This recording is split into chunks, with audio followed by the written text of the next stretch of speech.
motherfucker step does? Yeah, okay. So they showed another video, and in this 2-second video, we see Kelsey's foot, and they said, is this when you saw the blood dripping down? And she said yes, okay? And so that was it on their behalf. So cross-examination. George gets up and he says, the people were cuffed, and then they were taken to the sidewalk, correct? Yes. They said standing in the cuffs near each other, right? Yeah. They said Tory was next to Kelsey, right? Yeah. They said, and you were with Kelsey, right? Yeah. They said, so you heard the conversation between them. She didn't hear it. Officer Cabral says, no, I didn't hear it. I wasn't paying attention to that. They said, but you were brought here to talk about the footage that you went over, correct? She said, yes, but I don't recall that. They said, was there an Officer Walker there? She said, she don't know. You don't know. So, babe, if you're here to go over this footage and you've gone over it, you don't remember nothing but what benefits the prosecution? So they go up to the bench and they talk. When they come back, George says, you reviewed your body cam footage, correct? Yes. They said, you looked at 2 different clips. Those are the clips that we watched. She said, yes. They said, and you did that, to be neutral, correct? She said, yes. They said, when you were next to Kelsey, did you hear a conversation between her and Tory? She said, she don't know.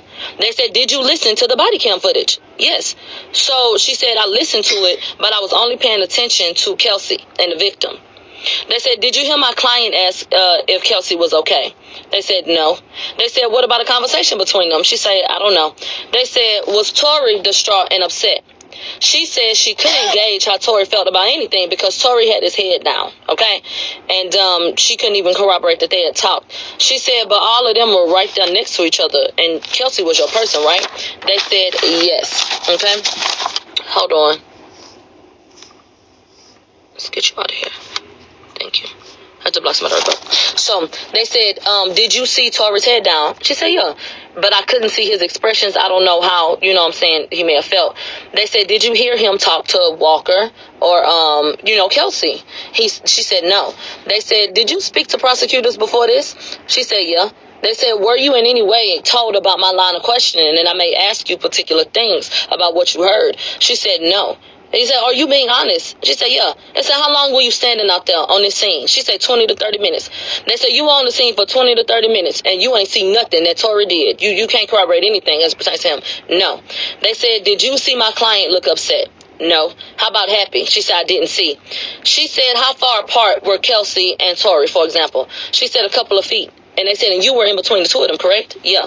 They said, so you looked at the body cam footage, and you standing right there, but you still can't tell us what may have happened or anything about his demeanor. She said, no, I saw him, but his head was down. And then they said, so you never heard him say, Mego, not even Megan, a little nickname he had for her. Mego, you gonna be okay? You never heard him say that? Objection. Come back. Are you being honest? She says, yes. We done with this shit.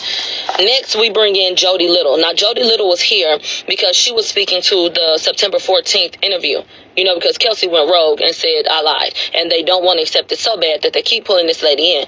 Now, last week, I thought that she was endearing, and I thought that, she was a neutral party. Even though I knew what she was arguing, I felt like, cool.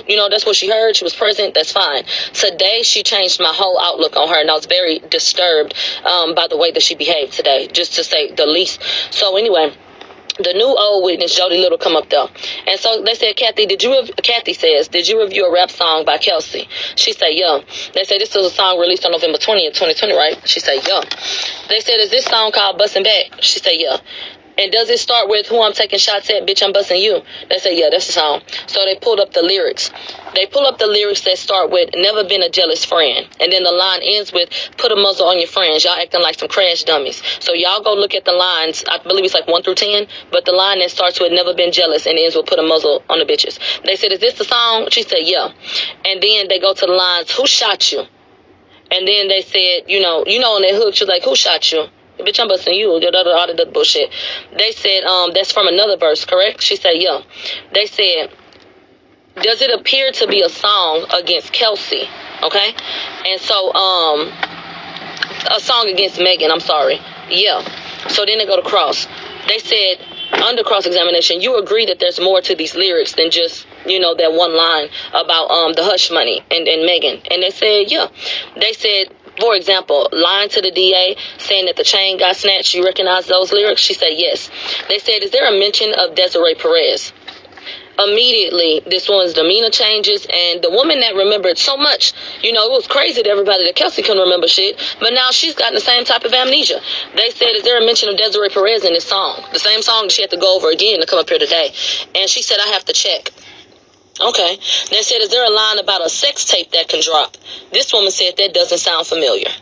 Now, one of the most damning